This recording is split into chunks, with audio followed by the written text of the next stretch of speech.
এখানে কিছু মুরগি দেখতে পারতেছেন, এগুলো হইতেছে চট্টগ্রামের পাহাড়ি বড় জাতের মোরগ এবং মুরগি, যেগুলো হইতেছে মাত্র 4 মাসের বাচ্চা আর কি, যেগুলা মোরগের বাচ্চা। তো আমরা এখন আসছি এক বড় ভাইয়ের বাসায়। তো ভাইয়ের বাসায় এসে দেখলাম যে মুরগিগুলো এখানে হাঁটাচলা করতেছে। তারপরে যে এখানে একটা মুরগি, এটাও পাহাড়ি জাতের, এটা লাইজ্জা আর পাহাড়ি বড় জাত ক্রস আর কি।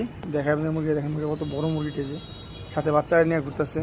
তারপরে যে ভাইয়ের আরও মুরগি আছে এখানে, যে সব এখানে দৌড়ি করতেছে, সব যে পাহাড়ি বড় জাতের মুরগি, যে দেখছেন যেগুলো লেজ নাই বাচ্চাগুলো, কত সুন্দর সুন্দর বাচ্চা। বিশেষ করে মোরগটা কিন্তু সেই, আপনারা যারা আমাদের আগের ভিডিও দেখতেন না, যে চিতা মোরগ ছিল আমাদের একটা, এটা দিচ্ছে আমাদের সেই চিতা ব্লাড লাইনের মোরগ, ওই চিতার নাতি এটা, সেই হয়েছে কিন্তু মোরগ। দেখছেন শব্দ শব্দ।